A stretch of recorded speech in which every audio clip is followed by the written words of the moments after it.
Bienvenue, nous sommes encore là pour notre émission sur les cheveux, les beaux cheveux que Dieu nous a donnés.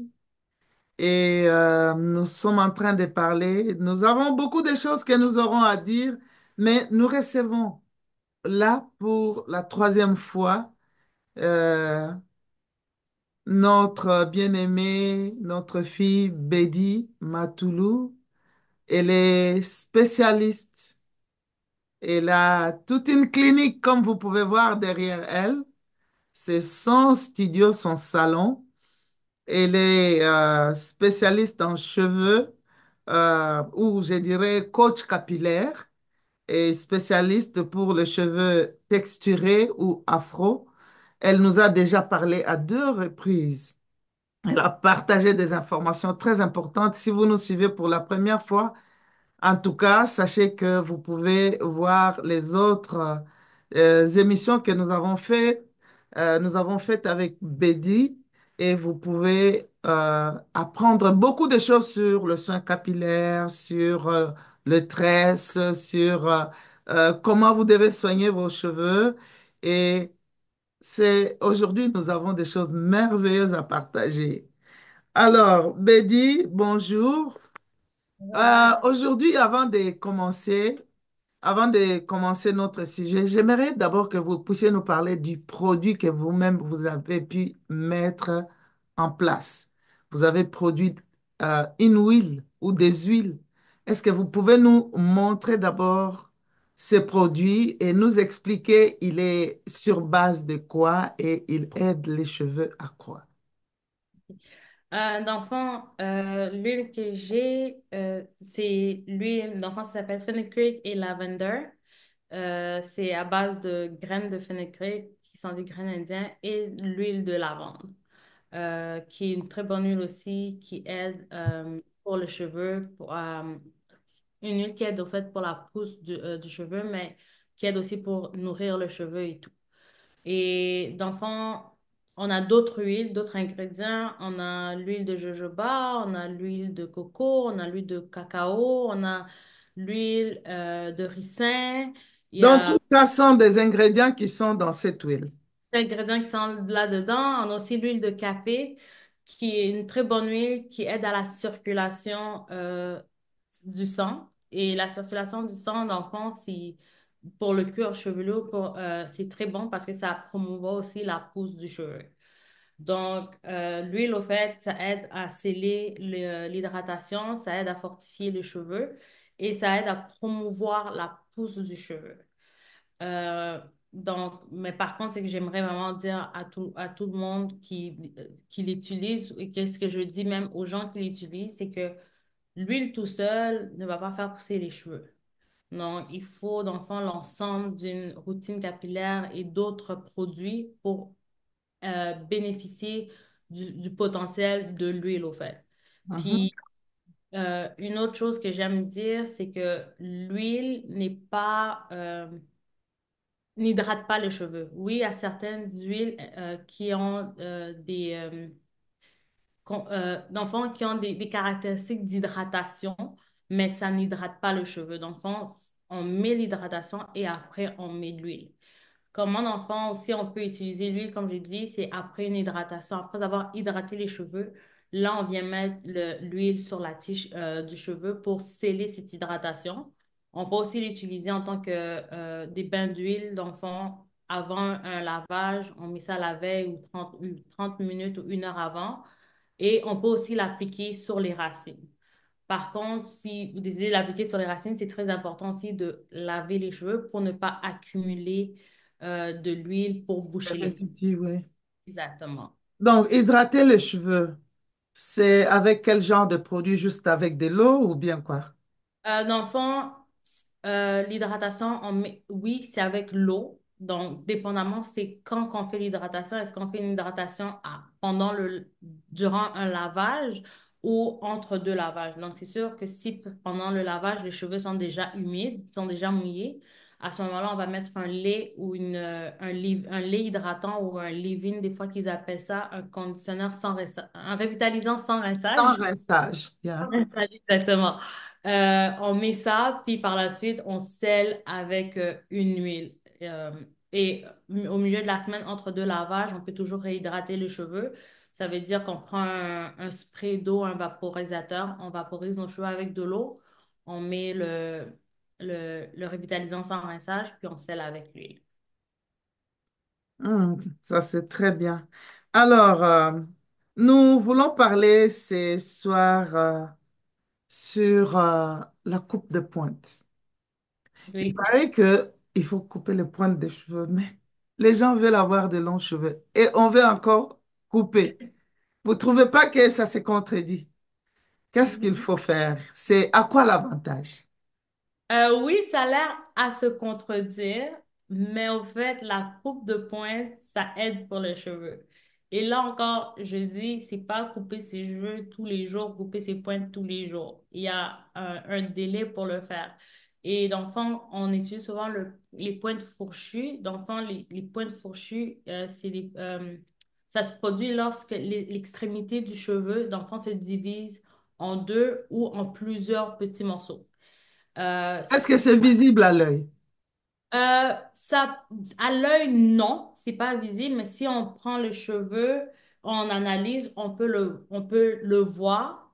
Mais comment ça devient visible, c'est des fois on va voir sur les racines, c'est épais, puis plus on s'éloigne de la tige capillaire, plus ça s'amincit. Le cheveu s'amincit au fait. Ah, Et exactement ça, c'est une façon de voir aussi qu'on a des pointes fourchues. Puis des fois, on peut juste prendre le cheveu, on le lève, on prend une section lève, puis on peut voir à travers. Ça, c'est une façon de voir que les pointes sont fourchues. Une autre façon, c'est aussi dans la manipulation. On va voir que, mettons, démêler les cheveux devient un peu plus difficile, ça s'en mêle beaucoup plus, ou on essaie de faire une coiffure, mais le résultat n'est pas exactement ce qu'on aimerait.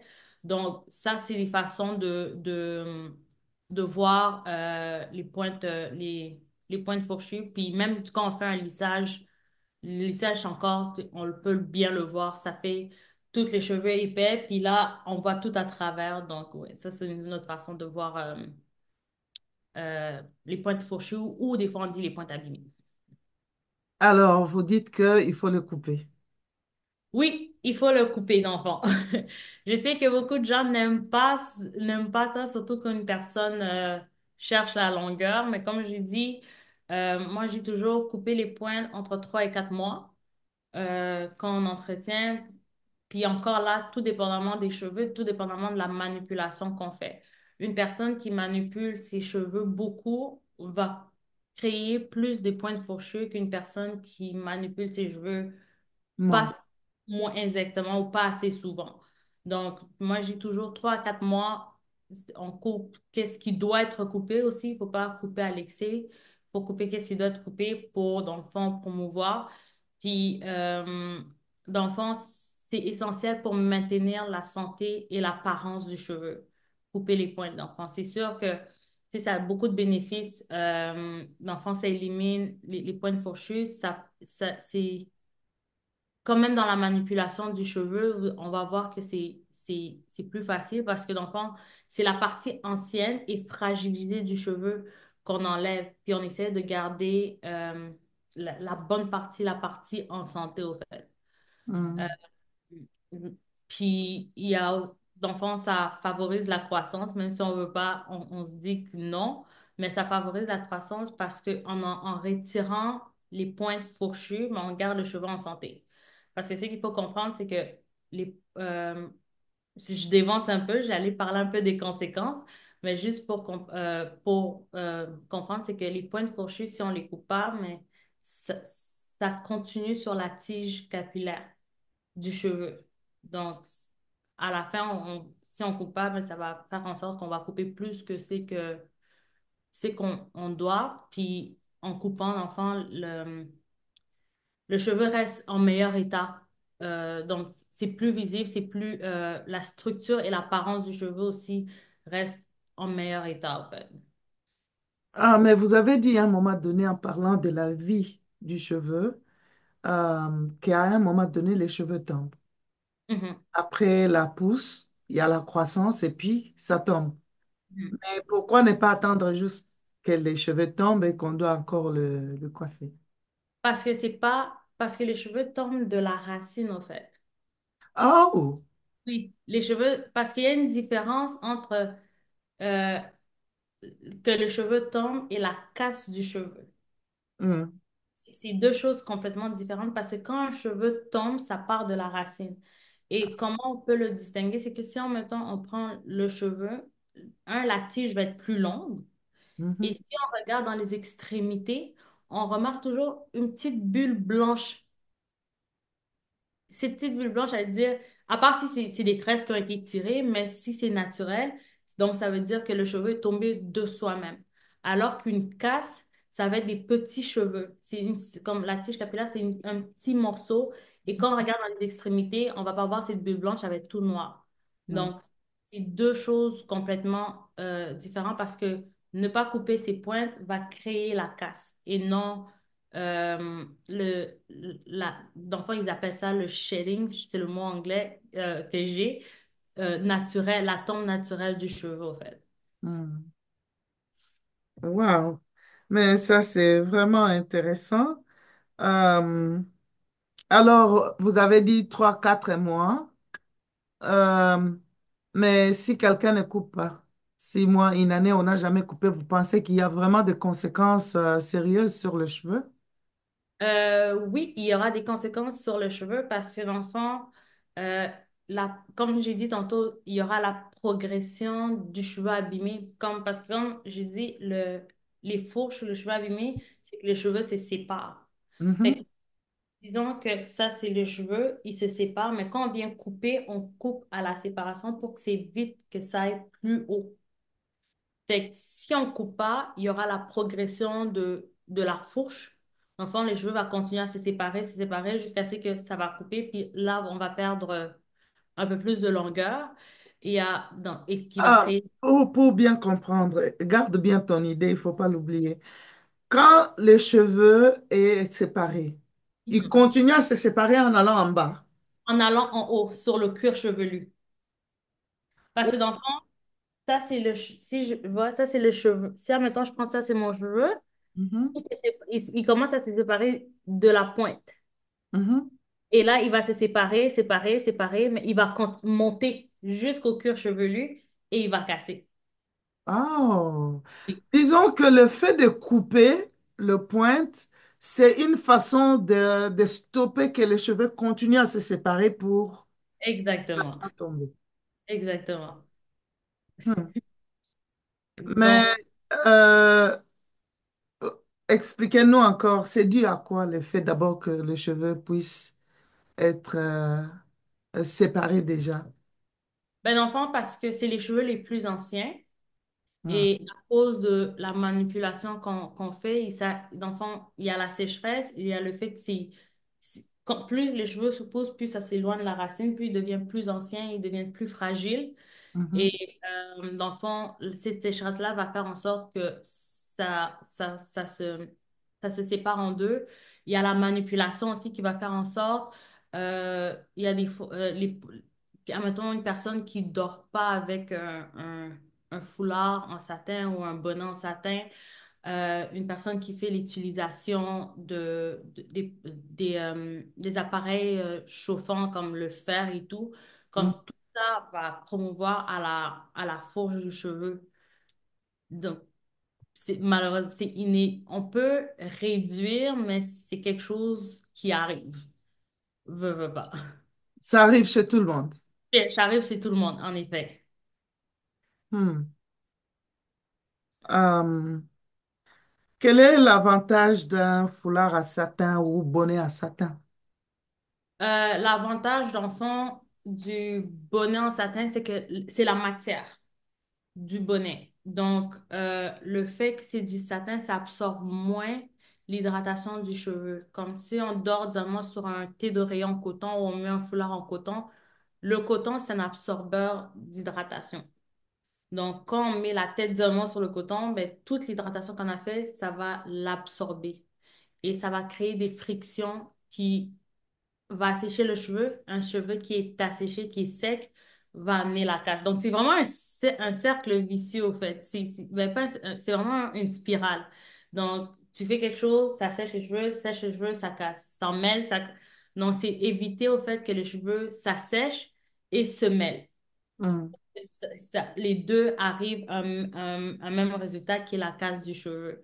Donc, quand on parle de couper les pointes, j'ai dit la progression de la fourche, il y a la casse, il y a aussi la perte de la densité et du volume, dans le fond, parce que comme j'ai dit, avec le temps, le cheveu s'amincit, donc on a beaucoup de volume ici parce que les cheveux sont beaucoup plus en santé, ils sont plus proches du cuir chevelu, mais après ça, ça s'amincit. Le cheveu devient plus fin. Fait qu'on va voir que les cheveux sont plus, il y a moins de volume sur le cheveu. Au niveau de l'apparence, il n'y a pas d'éclat sur le cheveu aussi. On va voir que c'est un peu négligé. Puis, l'autre chose, c'est la difficulté de coiffer le cheveu. Donc, quand on va venir, admettons, pour démêler le cheveu, je pense que je l'ai mentionné un peu, ça va être plus difficile à démêler, les cheveux vont se mêler. On va essayer de faire une coiffure. La coiffure ne va pas durer longtemps ou elle ne va pas être exactement qu'est-ce qu'on veut. Donc, c'est tout ça, les conséquences quand on ne coupe pas nos pointes. Wow. Alors, quel matériel est-ce qu'on peut le faire à la maison? Oui, on peut le faire à la maison. C'est sûr qu'un professionnel, c'est toujours mieux, mais oui, c'est faisable à la maison. Ce qui est important, c'est que si c'est la première fois que vous le faites ou que quelqu'un le fait à la maison, c'est préférable de le faire sur les cheveux qui ont été séchés au séchoir. Donc, pour quand même bien étirer, pour permettre de voir La euh, longueur? pour voir exactement où le cheveu s'amincit. Et un autre truc, c'est avoir un petit peigne du genre comme ça, à peu près, Mhm. et travailler vraiment avec des petites sections, vraiment des petites sections. Puis quand on passe le peigne, on va entendre le crish, crish, crish, crish, où le peigne, il bloque un peu. Arrête un peu. Exactement. Puis c'est là qu'il faut couper. Puis c'est très, très, très important d'utiliser un ciseau qui est pour les cheveux et non un ciseau À de papier. cuisine ou à papier ou quoi que ce soit. Parce que dans le fond, la lame est différente. Donc, parce que le ciseau à papier, la lame est plus épaisse, donc on risque de couper, mais en coupant avec le ciseau à papier, on va créer encore une division. On risque de créer encore une autre division parce que c'est pas assez aminci pour le cheveu, en fait. Et c'est pas assez tranchant. Exactement. Je reviens un peu. Vous avez parlé de quelque chose. Je ne sais pas si je vais me rappeler. Euh, quand vous peignez, vous avez dit quand ça bloque, c'est là qu'il faut couper, mais il faut faire attention. Puis, il faut Il faire faut que attention. ça soit vers le bout, il ne faut pas que ça soit à la racine des cheveux, non? Parce que Exactement. souvent, quand les cheveux ont été soit tressés ou quoi, il y a eu quand même, c'est démêlé un peu. Quand on peigne, le peigne peut s'arrêter, non? Euh, Là, vous ne dites pas que c'est quand c'est vers les bouts qu'on pourra faire ça? Ben, en fait, j'ai omis de préciser aussi, c'est sur les cheveux propres et lavés. Non, il faut d'abord laver les cheveux. Laver, exactement. Puis, donc, dans le fond, quand on lave, on a déjà démêlé le cheveu. Hmm. Donc, le cheveu a été démêlé, rincé, séché. Donc, logiquement, il est démêlé, donc il ne devrait pas avoir de nœud. Donc, quand on prend un peigne ou une brosse, on Il doit devrait passer. passer exactement de la racine jusqu'à la pointe. Mais quand on vient, que ça commence à... On démêle, mais on voit que c'est encore... C'est plus au niveau des pointes qui vont être mêlées. On Hmm. démêle, mais on repasse la brosse, puis on dirait que ça n'a pas été démêlé. Mais déjà, c'est une indication qu'il faut couper les pointes. Donc, c'est sûr que comme maintenant on passe le peigne, le petit peigne par les petites sections, ça va, si on ne le voit pas à l'œil nu, ça serait une indication aussi de ou couper, mais sinon, logiquement, si on a beaucoup de pointes, ça se verrait, à l'œil nu. En fait, j'étais en train de couper les pointes, Mhm. sur conseil de Bédi aussi. Mais je me suis rendu compte que derrière, c'est pas facile de couper. Non.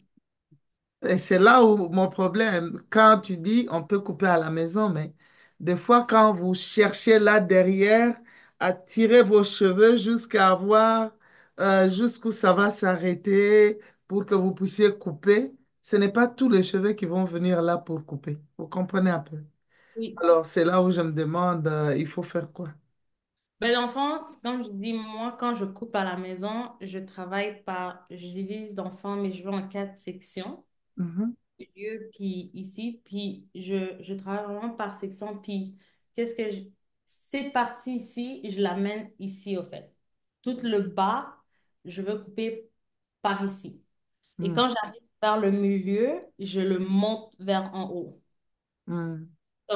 En le voyant, je sais pas si vous voyez, je vais le monter, là, je vais passer mon peigne et après, je veux couper. Il faut juste faire attention de ne pas couper ses doigts, mais c'est vraiment, quand j'arrive ici, je coupe vers le haut, puis je coupe la partie dont j'ai besoin, mais sur le bas, c'est vraiment, si je suis du côté gauche, je coupe du côté gauche, puis si c'est du côté droit, je coupe du côté droit. Wow, quel exercice! Ça prend beaucoup de pratique aussi. Avec la pratique, c'est ça, je dis, quand c'est débutant, c'est préférable d'aller euh, voir un professionnel pour qu'il coupe les pointes au fait. Mais les professionnels, il n'y en a pas partout, hein? Il y en Oui, a qui ne veulent même pas toucher les cheveux naturels, ou il n'y a même pas des salons qui trouvent qu'ils doivent travailler sur les cheveux naturels. C'est là où quand nous aidons les femmes à aimer leurs cheveux, à savoir quoi faire, peut-être dans un premier temps, elles les feront elles-mêmes à la maison. Vous ne pensez pas? oui, c'est sûr qu'en premier temps, oui, il y a une possibilité de le faire à la maison, mais c'est vraiment avec beaucoup de pratique. Puis ce qui peut des fois aider, c'est regarder, c'est un couteau à double tranchant un peu, c'est regarder des vidéos, mettons, sur YouTube, mais trouver des bonnes vidéos, des professionnels qui montrent comment euh, couper les pointes au fait. Ouais. Exactement. Ah, mais ça, c'est des informations très, très importantes, une grande richesse pour tous ceux qui nous suivent. Alors, j'aimerais que si tu as d'autres éléments peut-être sur lesquels nous n'avons pas tablé, si tu peux partager avant que je te demande de parler aux jeunes filles parce que j'aime tellement les jeunes filles, j'aime leurs cheveux et je ne veux pas qu'elles gaspillent leurs cheveux avec, surtout qu'aujourd'hui, il y en a qui utilisent encore les défrisants. Les défrisants ne devaient même pas toucher la tête de quelqu'un. Ouais. Il y en a, Non? il y en a encore qui utilisent. J'ai des clientes qui, des fois, qui viennent, qui ont défrisé, puis qui veulent revenir au naturel. Il y a peut-être un peu plus de 2, 3 mois, j'avais une cliente en fait, qui était venue. Euh, Elle revenait d'un salon où on l'avait et défrisé et mis la teinture la même journée. Oh my God. Et tout son cuir chevelu était complètement brûlé. Euh, Oh, Elle allait dans un salon. Puis l'enfant, c'est ça qu'elle voulait faire. Puis le professionnel lui a fait. Puis quand elle est venue me voir, elle dit, oui, mais c'est pas quelque chose qui se fait. Mettre la coloration et la permanente en même temps. Il m'a dit, oh, mais pourquoi il ne m'a pas dit? Malheureusement, c'est important des fois aussi de faire des recherches sur les salons où on va. Puis c'est pas juste aller, c'est faire des recherches, voir qu'est-ce qui s'est dit, les feedbacks qu'on donne et tout, avant les de choisir avis, oui. l'avis qu'on donne exactement, avant de choisir un bon salon parce que, puis je veux pas mal parler des salons, mais il y a certaines personnes qui le font mais soit ils n'ont pas la connaissance ou c'est juste une question de faire ça pour l'argent, fait qu'ils vont pas nécessairement te conseiller. Tu viens, tu demandes un service, il va faire le service. Merci, bonsoir, tu le payes, puis tu pars, puis voilà. Wow. Alors, quelles sont les autres choses que vous aimeriez que les femmes connaissent? Ben, dans le fond, c'est sûr qu'il y a des astuces pour minimiser, parce que oui, j'ai parlé des conséquences, j'ai parlé des bénéfices, puis aussi comment minimiser les fourches d'enfants et entre les couples d'enfants, c'est, comme j'ai dit, c'est protéger ses cheveux la nuit. Donc, ça serait de dormir avec soit un foulard en satin ou un bonnet en satin. Pour ceux qui se disent, moi, le bonnet, il part, le foulard, il part, j'arrive pas, mais c'est de avoir un thé d'oreiller en satin. Hmm. Donc, ça va éviter que le bonnet part et tout. Puis si vous voulez vraiment être extrémiste, puis vraiment prendre toutes les précautions, c'est de mettre et le foulard et le thé d'oreiller en satin. Comme ça, s'il part, ben, au moins vous avez le thé d'oreiller, vous avez les deux protections. L'autre astuce, c'est de minimiser aussi euh, comment dire, l'excès d'appareils chauffants comme les lissages et tout, parce que ça aussi, ça crée comment dire, les pointes abîmées. Il y a aussi la manipulation, comme éviter de trop manipuler les cheveux ou bien de peigner les cheveux chaque jour. C'est plus d'adopter une coiffure protectrice, une coiffure qu'on peut avoir, mettons, toute la semaine. Comme je parlais un peu des twists, ou des fois ils appellent ça des vanilles, faire des vanilles dans la semaine, ou attacher les cheveux. Mais il faut faire aussi attention quand à trop attacher les cheveux, crée de la casse au milieu de la tête. Donc, faire des coiffures qui vont éviter qu'on manipule souvent le cheveu. Attaché, c'est quoi? Faire Chignon. un cordon. Exactement. Trop. Mais des fois, quand je parle avec les clients, je leur pose des questions. C'est quoi ton style de coiffure? Et on me dit, oh, j'aime lisser mes cheveux. Puis des fois, je suis comme, t'attaches souvent tes cheveux. Ils sont comme, oui. Comment tu sais? Mais on le sait parce que tout le tour du cheveu va être long. Puis au milieu où on fait le chignon, majoritairement, il est plus court à cause de la pression, en fait, qui est faite. Euh, Puis, donc, si la personne fait plus les chignons, les bordures longs, mais le milieu sera court, tu penses oui. que c'est la pression? C'est la pression du chignon, au fait, qui se fait parce qu'on veut toujours que le chignon soit beau et très bien attaché. Mais tu ne penses pas que la pression est plus sur les cheveux d'alentour que sur les cheveux du milieu, là? Non, ben, au fait, non. Parce que oui, avec le temps, ça peut aussi euh, fragiliser le cheveu d'en avant, mais c'est plus les cheveux du milieu qui vont être... parce que dans le fond, c'est la pression qui est faite du chignon au même endroit tout le temps, qui va Hmm. dans le fond fragiliser puis qui va casser le cheveu.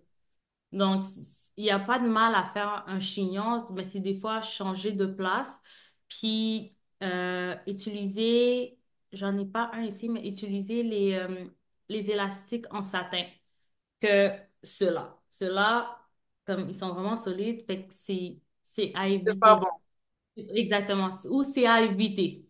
Si vous êtes une personne qui porte souvent les chignons, c'est éviter les élastiques comme ça, ou des fois, c'est juste prendre les pinces puis épingler le cheveu, puis s'assurer de détacher le cheveu aussi. Parce que d'autres, ils vont porter le chignon comme ça toute une semaine. De temps en temps, c'est correct, mais faut pas que ça soit quelque chose de régulier, au fait, parce que ça va casser.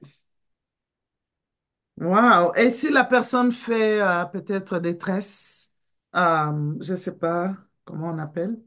Les vanilles, Oui, on tresse, mais on fait peut-être deux ou un tresse pour garder les cheveux en repos. Vous pensez que ça aura le même effet? ben, au fait, c'est pas mauvais. Il faut juste alterner et changer. OK. Exactement, parce que si vous faites tout le temps la même coiffure, mais c'est la même pression qu'on met au même endroit. Incroyable. Exactement. Et c'est ça qui fragilise, au fait, le cheveu parce que c'est tout le temps au même endroit. Fait que, en changeant, moi, je dis peut-être chaque semaine avoir une coiffure différente ou on change ici et par là. C'est l'essentiel. Ou sinon, c'est faire des vanilles, puis, ou des twists, puis on garde ça. Euh, c'est Hmm. ça. Oui.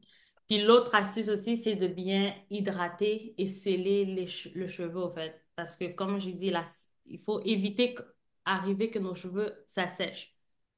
Donc, ça serait important de savoir quand on lave les cheveux, c'est quand hydrater et combien de fois hydrater avant le prochain lavage. Et ça, d'une personne à une autre, c'est encore différent.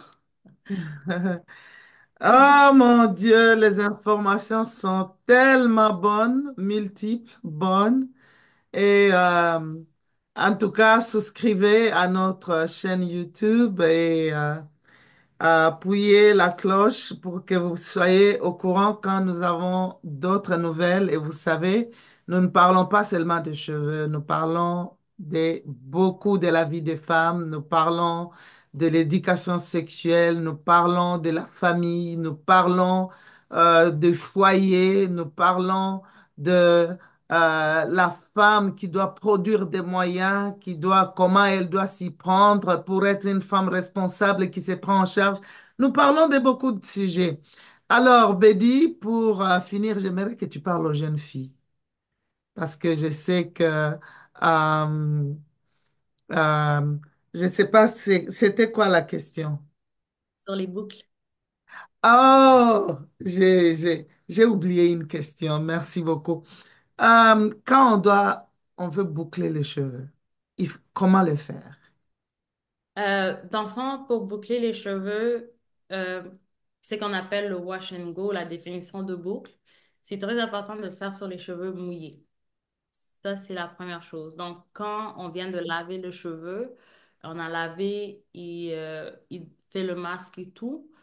Moi, ce que je dis toujours, c'est aller avec une mousse bouclante. Utiliser, en fond, une mousse. J'en ai une ici. Malheureusement, je cachais un nom, mais si les gens connaissent le produit, ils sauront c'est quoi. Donc, dans le fond, une mousse bouclante que j'applique et je travaille, moi, toujours, c'est travailler par section. Ne jamais travailler en touffe, non. Et la clé pour avoir une bonne boucle, c'est avoir les cheveux démêlés. Donc, quand on prend une section, je prends une section, je démêle, je mets ma mousse, je masse, faut vraiment bien appliquer la mousse et bien masser. Et on va voir que les boucles vont commencer à se former. Et quand on voit que les boucles sont bien définies, à ce moment-là, on prend un gel bouclant et on applique aussi et on masse bien comme il faut. Donc, le gel va aider à solidifier au Vous fait. utilisez deux gels. Le premier gel, c'est quel gel? J'utilise la mousse Ah, et d'abord, c'est la mousse. oui, le premier, j'utilise la mousse et la Quel deuxième, genre de mousse? Mousse à non, boucle. à boucle, exactement. J'utilise une mousse à boucle et par la suite, j'utilise... euh, enfin, bon, pour les gens qui connaissent un peu les produits, ils pourront deviner c'est quoi les marques, mais j'essaie Ouais, mais tu n'es pas là pour faire leur publicité. exactement. Moi, je comprends. Bon, parfait. Donc, j'utilise, ça on appelle ça un curl stimulateur, Mhm. définition de boucle. Puis sinon, il y a celui-ci aussi que j'aime bien, qui va aller aussi mieux définir la boucle du cheveu, mais ça va aussi permettre de, comment dire, hold, comme retenir la boucle au fait. Puis, ce qui est important, quand on utilise ça, c'est de s'assurer de laver ses cheveux dans la semaine. Parce que dans le fond, spécialement la mousse que j'ai montrée, les mousses assèchent le cheveu. Donc, ça serait important quand on fait ça on garde ça une semaine, mais on lave par la suite. Donc, la mousse est là pour permettre à ce que quand vous mettez le second produit, c'est quoi? Le gel. Quand vous mettez le gel à boucle, que ça puisse bien prendre, c'est ça? La mousse définit, dans le fond, la boucle en premier. Mhm, C'est elle qui va ressortir votre boucle naturelle du cheveu, au fait. mhm. Parce que le cheveu afro, c'est des cheveux bouclés. Donc, c'est des cheveux soit bouclés ou soit des micro-bouclettes. Mm. Donc, Maintenant, la mousse, ça va définir la boucle que vous avez. Et là, le gel va accentuer, mais le gel aussi va permettre de solidifier. Parce que dans le fond, pour que ça reste plus longtemps, pour que vous puissiez faire une semaine avec, le gel va définir encore plus, mais va aussi solidifier la coiffure.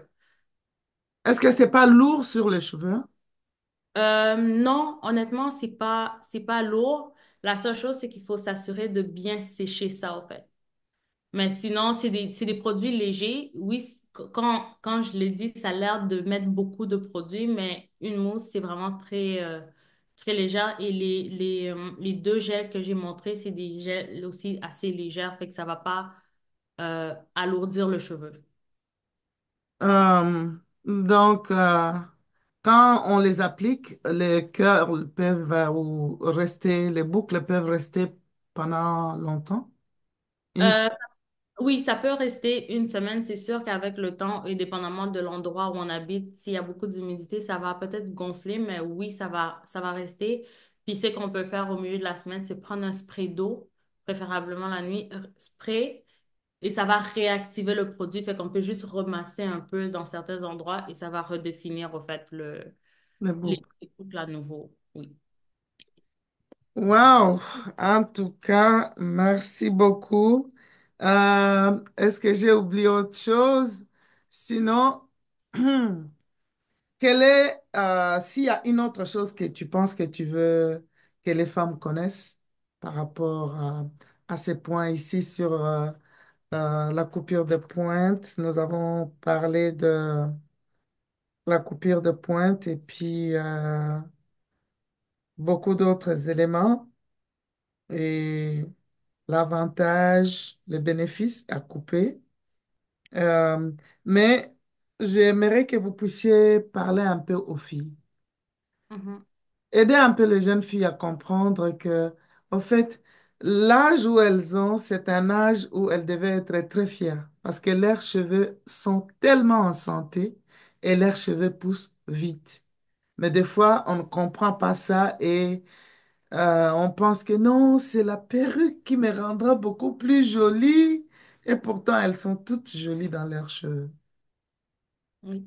Mais je pense aussi c'est la société euh, c'est la société qui fait ça en sorte que oh, pour être présentable, il faut que tu aies tel type de cheveux, il faut que ça soit lissé de telle façon.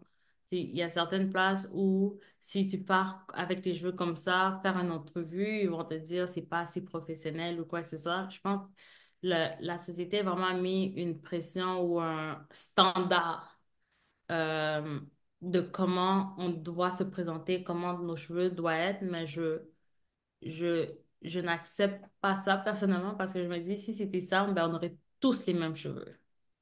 Donc, on aurait le Mais standard. d'abord, une entreprise ou un chef d'entreprise qui dit à quelqu'un qui vient pour l'interview que ses cheveux ne sont pas professionnels, mais ça va pas du tout. Mais il y a certains endroits qui vont te dire, ah oui, ah, ils vont pas te le dire directement, mais ils vont te faire sentir que c'est pas ça, au fait. Malheureusement, ils vont faire un petit commentaire. Ah, c'est spécial tes cheveux ou quelque chose comme ça. Juste un petit commentaire de la sorte, Ils ont besoin d'un avis sur Internet. mais On doit leur faire un review. il y en a, fait que là, des fois, beaucoup de gens, euh, ils vont aller, ils vont attacher les cheveux, ils vont lisser les cheveux, ils vont mettre des perruques, ils vont faire des tresses et tout, parce qu'ils se disent c'est plus acceptable. Mais personnellement, je ne crois pas, parce que c'est ça la beauté, au fait, du cheveu, le fait de, maman, vous, vous avez une texture, moi j'ai une texture, l'autre a une texture et c'est ça qui fait la beauté des cheveux parce que quand tu regardes l'autre, t'es comme, oh, c'est beau. Et moi, au fait, c'est même ça qui m'a intriguée à me lancer encore plus sur les cheveux parce que je suis comme, OK, j'utilise ça, mais ça fonctionne pas. Puis tu regardes lui, t'es comme, OK, mais pourquoi lui? Et c'est, au fait, c'est juste expérimenter avec le cheveu. Puis c'est très important parce que comme je pense que je l'ai dit dans les émissions dernières, c'est pas une course, c'est pas une compétition, c'est expérimente et du plaisir à tester des produits, à tester des coiffures et puis tout ce qui a été dit, toutes ces fausses croyances, c'est justement, je pense, c'est pour nous bloquer d'une certaine façon parce que je pense si chaque personne prenait le potentiel de savoir autant en tant que personne que pour tes cheveux, qu'est-ce que tes cheveux peuvent faire, où tes cheveux peuvent arriver, cette fausse croyance qu'on dit, oh, les noirs n'ont pas des longs cheveux, mais j'ai plein de clientes à cheveux afro qui ont des cheveux mi-dos et ça dépasse. Donc, les cheveux, ça pousse. Et il faut juste s'assurer que c'est en santé, il faut juste savoir comment les entretenir, euh, tester et c'est- oh, puis voilà. Je- Oui. Merci. Merci beaucoup, Betty. Betty est aussi membre du ministère Aide semblable, jeune fille. Ne manquez pas, nous traitons tout. Nous parlons de tout dans ce ministère. Nous abordons en tout cas la personne tout entière. Et nous croyons que tout ça, ça fait partie de nous, de notre beauté. Et ça fait aussi partie de nous glorifiant notre Dieu aussi avec ce que nous sommes. Euh, ne vous minimisez pas, ne pensez pas que vous n'êtes pas jolie, ne pensez... Non, Dieu vous a créé belle. Et ne pensez jamais parce que quelqu'un vous a dit, ah voilà telle partie de ton corps. Non, sois fier de toi. Quand tu sors, sois fier que Dieu t'a créé belle. Si un jour, il y a des moments où tu veux mettre une perruque ou quoi, il n'y a pas de souci, mais aime tes cheveux et sois fier aussi de les porter. Que personne ne te minimise pour te faire croire que ah, c'est pas bon du tout. Et surtout, ne mets pas des choses toxiques sur la tête parce que ça détruit ta santé et après on découvrira que les gens, ici en Amérique, il y a des gens qui ont amené des sociétés qui font les défrisants à la cour parce qu'ils disent que des femmes ont eu des cancers à cause de ça. Donc, vous comprenez un peu, ce n'est pas tout ce qui est là, tout ce qu'on invente, qui doit aller sur notre corps. Nous avons le choix de dire ça, ça peut, parce que c'est bon pour ma santé. Et puis, Betty, notre spécialiste, nous a parlé aussi de ce que nous mangeons. Quand Aussi, nous mangeons, oui, allez-y, Betty.